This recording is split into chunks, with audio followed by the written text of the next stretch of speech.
Break के बाद वक्त है मध्य प्रदेश बुलेटिन का, जहां हम शुरुआत करेंगे पवई से, जहां मुस्लिम समुदाय ने जश्न ईद मिलादुन्नबी पर जुलूस निकालकर अमन चैन और इंसानियत का दिया पैगाम। साथ ही बात करेंगे रीवा की, जहां पुलिस ने न्यायिक मजिस्ट्रेट से 5 अरब की फिरौती मांगने वाले आरोपी देवराज सिंह को गिरफ्तार कर लिया है। ऐसी तमाम खबरों पर करेंगे विस्तार से चर्चा।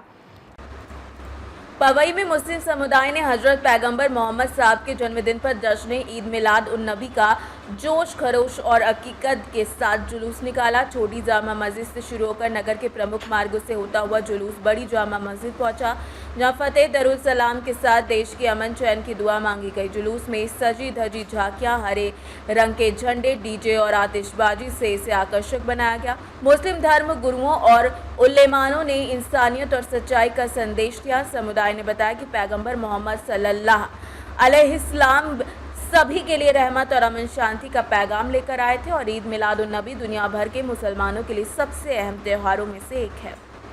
पवई से सी न्यूज़ संवाददाता सुरेश कुमार द्विवेदी की रिपोर्ट। पन्ना की गुन्नौर विधानसभा के अमानगंज में मध्य प्रदेश के मुख्यमंत्री मोहन यादव ने महिला सम्मेलन और आम सभा को संबोधित करते हुए 106 करोड़ रुपए के विकास कार्यों का भूमि पूजन किया। उन्होंने अमानगंज को ब्लॉक बनाने की घोषणा की और बताया कि जल्द पन्ना में मेडिकल कॉलेज का भूमि पूजन होगा।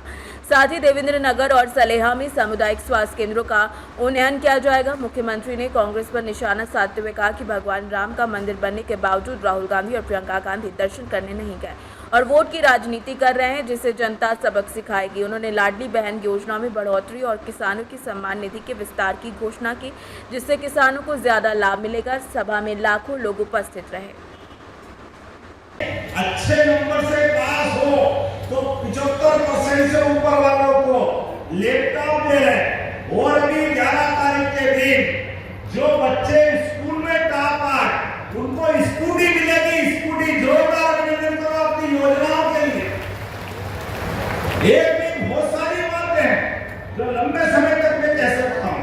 सरकारी योजनाओं में 1 लाख अलग अलग पद भर्ती कर रहे हैं। पुलिस के 22,500 पद हर साल 7,500 हर जिले के अंदर भर्ती खोलने वाले हैं। एक भी कितने प्रकार से अभी हमारे पन्ना के माननीय विधायक जी ने कहा, अरे मेडिकल कॉलेज अपने इस पन्ना के अंदर, बाप रे बाप कितनी बड़ी सौगात है। कांग्रेस ने कभी नहीं सोचा। मैं बहुत जल्दी आने वाला हूं पन्ना मेडिकल कॉलेज के भूमि पूजन के लिए। जोरदार अभिनंदन। यहाँ के बच्चे पढ़े लिखे आगे बढ़े, यही मेडिकल कॉलेज में एडमिशन ले, बाद में कहीं भी अपना कामकाज करें। और यहाँ कोई मरीज बीमार हो जाए तो कहीं दिल्ली बम्बई भेजने की जरूरत नहीं। पवई से सी न्यूज़ संवाददाता सुरेश कुमार द्विवेदी की रिपोर्ट। खबर रीवा से, जो न्यायिक मजिस्ट्रेट प्रथम श्रेणी त्योथर से 5 अरब रुपए की फिरौती मांगने के मामले में पुलिस ने प्रयागराज निवासी 74 वर्षीय बुजुर्ग देवराज सिंह को गिरफ्तार किया है। 2 सितंबर को मजिस्ट्रेट को रजिस्ट्री डॉग से एक धमकी भरा पत्र मिला था, जिसमें प्रयागराज निवासी संदीप सिंह के नाम से फिरौती मांगते हुए जान से मारने की धमकी दी गई थी। जांच में सामने आया कि पत्र प्रयागराज RMS डाकघर में भेजा गया था, जहां के CCTV फुटेज में देवराज सिंह पत्र रजिस्ट्री करते हुए नजर आए। पूछताछ में आरोपी ने स्वीकार किया कि संदीप सिंह से हुए विवाद का बदला लेने और उसे फंसाने के लिए उसने पत्र भेजा था। पुलिस अधीक्षक रीवा विवेक सिंह, ASP आरती सिंह और SDOP मनस्वी शर्मा के मार्गदर्शन में थाना सोहागी पुलिस ने ये कार्यवाही की है। 2 सितंबर को एक रजिस्ट्री के माध्यम से माननीय न्यायाधीश त्योथर कोर्ट में एक पत्र मिला था, हैंड रिटन पत्र था, जिसमें उनको जज को लिखा गया था कि आप 5 अरब रुपए फिरौती दें, अन्यथा आपके साथ बुरा हो सकता है। और उसने पूरा लिखने के बाद उसमें एक नाम भी लिखा हुआ था और जो उसकी जानकारी फिर न्यायालय से फिर पुलिस को मिली थी, जिसमें हमने 308(4) BNS के अंतर्गत इसमें FIR तत्काल उसमें दर्ज की गई थी। और उसमें जो नाम और एक जगह का नाम था, तो उसके आधार पे वहाँ के लिए पुलिस टीम रवाना किया।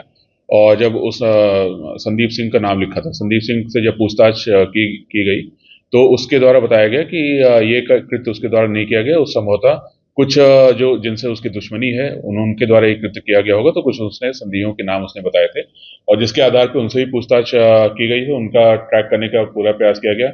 इसके साथ साथ जो ओरिजिन था उसको भी हमने देखा और जिसके आधार पे सीसीटीवी फुटेज और टेक्निकल साक्ष्यों के आधार पे फिर हमने देवराज सिंह को चिन्हित किया। देवराज सिंह से जब पूछताछ की तो उसने फिर ये घटनाक्रम करना कबूला और देवराज सिंह ने ये बताया कि संदीप सिंह से उसका विवाद करीब 20-25 दिन पहले हुआ था और जिसमें वो कार्रवाई से संतुष्ट नहीं था और उसकी वजह से उसने संदीप सिंह को फंसाने की वजह से ये कृत्य किया है। रीवा से सी न्यूज़ संवाददाता अर्जुन तिवारी की रिपोर्ट। मध्य प्रदेश के रीवा जिले में ट्रैक्टर एजेंसी संचालक द्वारा ग्राहकों के साथ धोखाधड़ी के मामले में न्यायालय ने सिटी कोतवाली थाना प्रभारी को आलोक ट्रैक्टर एजेंसी संचालक आलोक सिंह के खिलाफ धोखाधड़ी का मामला दर्ज करने के निर्देश दिए हैं और 7 अक्टूबर से पहले जांच की जानकारी न्यायालय में प्रस्तुत करने को कहा है। ये मामला 3 साल पुराना है, जिसमें धर्मेंद्र पांडे ने रिंग रोड स्थित एजेंसी से ट्रैक्टर खरीदा था, लेकिन रजिस्ट्रेशन कार्ड नहीं मिलने पर जांच में पता चला कि ट्रैक्टर पहले से ही 8 महीने पहले एजेंसी संचालक ने किसी और को बेच दिया था। पीड़ित ने पुलिस में शिकायत की, लेकिन कार्रवाई न होने पर न्यायालय का सहारा लिया गया। न्यायिक मजिस्ट्रेट प्रथम श्रेणी ने मामले में FIR दर्ज कर कार्यवाही और न्यायालय को रिपोर्ट देने के आदेश दिए हैं। एक ट्रैक्टर एजेंसी मालिक के ऊपर धोखाधड़ी का मुकदमा दर्ज हुआ है, क्या मामला है ये? एक्चुअली आलोक ट्रैक्टर के नाम से एक एजेंसी है।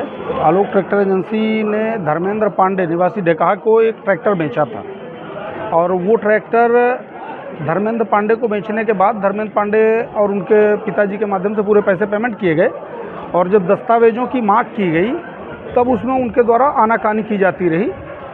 बाद में जब पक्षकार को ऐसा लगा कि कहीं ना कहीं कुछ ना कुछ तो गड़बड़ है, तो उन्होंने अपने ट्रैक्टर का इंजन नंबर, चेसिस नंबर जा करके RTO ऑफिस में डाल करके देखा तो जो ट्रैक्टर उनको आज न्यू ट्रैक्टर के नाम से बेचा जा रहा है वो ट्रैक्टर 6-8 महीने पहले ही एक उमाशंकर पाठक नामक व्यक्ति के नाम पर दर्ज था। उनके नाम पर न्यू व्हीकल का रजिस्ट्रेशन था, न्यू व्हीकल का बीमा था और पता चल रहा है कि हमें भी न्यू व्हीकल का, तो एक ही इंजन नंबर, चेसिस नंबर के 2 ट्रैक्टर जो आज हमको बेचा जा रहा है वो 6 महीने पहले ही दूसरे व्यक्ति को बेचा जा चुका है। तब उन्होंने, मैं आपको बता रहा हूँ इसकी प्रॉपर डिटेल,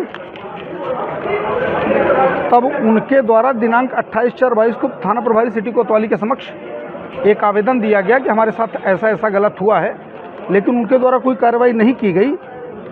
तब दिनांक 23/5/22 को पुलिस अधीक्षक महोदय रीवा के समक्ष भी धर्मेंद्र पांडे द्वारा एक आवेदन दिया गया, परंतु तब भी कोई कार्रवाई नहीं हुई। अंततः व्यथित होकर आवेदक को न्यायालय की शरण में जाना पड़ा। मध्य प्रदेश के रीवा से सी न्यूज़ संवाददाता अर्जुन तिवारी की रिपोर्ट। रीवा में अल्ट्राटेक बेला सीमेंट कंपनी के प्रबंधन की तानाशाही के खिलाफ आसपास के ग्रामीणों, किसान यूनियन सीटों के पदाधिकारियों, ग्राम पंचायत के सरपंचों, महिलाओं और अन्य क्षेत्रीय नागरिकों ने कंपनी के मेन गेट पर विरोध प्रदर्शन किया और नौबस्ता चौकी प्रभारी प्रशांत शुक्ला को अपना ज्ञापन सौंपा।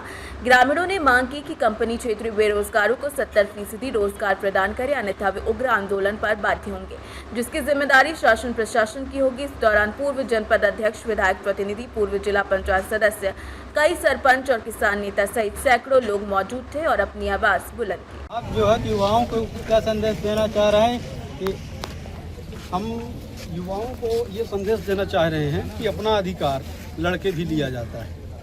अगर फैक्ट्री प्रबंधक हमारे क्षेत्र के मजदूरों को, हमारे क्षेत्र के युवाओं को, किसानों को उनका अधिकार अगर नहीं दे रही है तो इसके लिए हमारे क्षेत्रीय किसान, मजदूर जो भी हैं, युवा, सब इसके लिए संघर्ष के लिए बाध्य होंगे। ठीक, क्षेत्रीय लोगों के द्वारा आज सर आपको ज्ञापन दिया गया है, इस विषय में आपका क्या कहना है? आज अल्ट्राटेक सीमेंट के आसपास रहने वाले रहवासी मजदूर संबंधी मजदूरी के संबंध में अल्ट्राटेक से अपना मांग पत्र और ज्ञापन के रूप में यहाँ दिया गया है, जिसको शासन को और एवं अल्ट्राटेक कंपनी को अवगत कराकर आगे कार्रवाई की जाएगी। ठीक है, पर आज हमारा ये तत्कालीन आंदोलन था, इसलिए इस जितनी बड़ी संख्या में लोगों को पहुंचना चाहिए था उतनी बड़ी संख्या में नहीं पहुंचे हैं, पर आने वाले 8 तारीख को जो है और बड़ी संख्या में पहुंचेंगे। इस क्षेत्र के हर नौजवान, हर किसान का ये आंदोलन है, हर नौजवान, हर किसान की ये मांग है। क्या कंपनी और प्रशासन से कोई वार्तालाप हुआ? कंपनी पूरी तानाशाही के मूड पर है और हम ये भी संदेश देना चाहते हैं कि कोई भी कारखाना तानाशाही के आधार पर चल नहीं सकता। वो जो है तानाशाही के रुख पर आएगा, स्थानीय लोगों के साथ तानाशाही करेगा तो स्थानीय लोगों से बड़ी तादाद किसी की नहीं होती। इसके पहले भी जो कारखाने मालिक रहे हैं उन्होंने भी तानाशाही का रुख अख्तियार करने की कोशिश की है, उन्हें भी सबक सिखाए जाने की कोशिश की गई है। जिनका इस पूरे देश के अंदर 22 कारखाने सीमेंट के हुआ करते थे, आज इसी तानाशाही की वजह से उनके साम्राज्य को इस क्षेत्रीय जनता ने उखाड़ फेंका है। आने वाले समय में अल्ट्राटेक के भी साम्राज्य को हम उखाड़ फेंकेंगे, ये कहने के लिए आप किस प्रकार की अपेक्षा करते हैं कंपनी द्वारा? हम कंपनी से ये कहना चाहते हैं कि यहाँ के स्थानीय नौजवानों को रोजगार दें और यहाँ के जो किसान हैं, जो पूर्व में जिनको काम मिला हुआ था, जिनको टेंडर मिला हुआ था, पूर्व के आधार पर यहाँ पर जो है कारखाने का संचालन किया जाए, यही हमारी मांग है। कोई नई मांग नहीं है। पूर्व में यहाँ के लोगों को काम मिलता था, पूर्व में यहाँ के लोगों को ठेका मिलता था, जिनकी जमीनें जाती थी, उन्हीं चीज़ों को हम दोहराना चाहते हैं। कोई नई बात हम नहीं करना चाहते। पिछले कई दिनों से जो है, पिछले कई महीनों से आप जो है तो आंदोलन की तैयारी कर रहे हैं और आंदोलन कई बार किए हैं, ज्ञापन दिए हैं, तो क्या इसका जो है तो सलूशन निकल रहा है? ये है कि ज्ञापन दिया गया, प्रशासन ने फैक्ट्री प्रबंधन से बात करने को कहा। फैक्ट्री प्रबंधन से बात होने के बाद भी फैक्ट्री प्रबंधन और प्रशासन के दोनों के बीच बात हुई। प्रशासन ने ये जवाब दिया कि फैक्ट्री प्रबंधक मानने को तैयार नहीं है। जब फैक्ट्री प्रबंधक मानने को तैयार नहीं था तब इन लोगों ने इनके खिलाफ कोई प्रशासन ने कोई कार्रवाई नहीं किया है। आज फिर पुनः एक ज्ञापन दिया गया, पुलिस प्रशासन को भी ज्ञापन दिया गया और कलेक्टर को भी इसके पहले ज्ञापन दिया गया है कि यहाँ के मजदूरों को, यहाँ के किसानों को, गरीबों को, जो लोग यहाँ काम करते थे, जिनके पास जीने का कोई आधार नहीं है, उनके यदि आप काम देते हैं तो ठीक है, यदि नहीं देते हैं, काम नहीं देंगे तो इसकी जिम्मेदारी प्रशासन की और फैक्ट्री प्रबंधक की होगी। जो बाहर से लेबर बुलाई गई है उस लेबर को यहाँ से भगाने का काम यही लेबर करेगी और अपने काम की मांग करेगी, यही कहकर इनको आज अवगत कराया गया है। प्रबंधक के लोग तो भीतर से निकलने को तैयार नहीं है। पुलिस को ये जिम्मेदारी ली है कि यहाँ के जो बाहर के लोग आए हैं उनको यहाँ से हटाया जाएगा और यहाँ के लोगों को काम दिया जाएगा। ये 3 दिन का समय मांगा गया है। 3 दिन के अंदर इसमें क्या कार्रवाई होती है, अगला सोच इसके बाद निर्धारित की जाएगी। आगे की रणनीति आप क्या बनाएंगे? हमारी आगे की रणनीति कंपनी के निर्णयों पर निर्भर करती है। यदि कंपनी हमारी बात मान लेती है तो कोई रणनीति नहीं मानती है तो जैसा हम करने पाए हैं, किसी भी बिंदु पर हम आते हैं तो उसके निश्चितकालीन आंदोलन हम करते हैं। और आपके माध्यम से हम ये भी बताना चाहते हैं कि उस दौर में यहाँ पर लेबर हटाए जा रहे हैं जिस दौर में अल्ट्राटेक कंपनी सबसे अधिक मुनाफे में चल रही है और पूरे देश में इस कंपनी का माल सर्वश्रेष्ठ बिक रहा है। और जब कंपनी सबसे अधिक मुनाफे में हो और क्षेत्रीय लोगों को हटाए तो ये गंभीर चिंता का विषय है और इस व्यवस्था को हम बदलेंगे और जन दबाव के साथ हम इसको पुनः से स्थापित करेंगे कि कंपनी रूल लागू। यहाँ के किसानों और युवाओं को आप क्या संदेश देना चाह रहे हैं? हम किसानों युवाओं के संदेश देना चाहते हैं कि कितना बड़ा भी आताताई हो, लोकतांत्रिक तरीके से आंदोलन करेगा तो विजय निश्चित पाएगा। रोजगार के संबंध में आपकी जो है तो ये उम्मीद है कि जो है तो लोगों को रोजगार मिलेगी, युवाओं को रोजगार मिलेगी?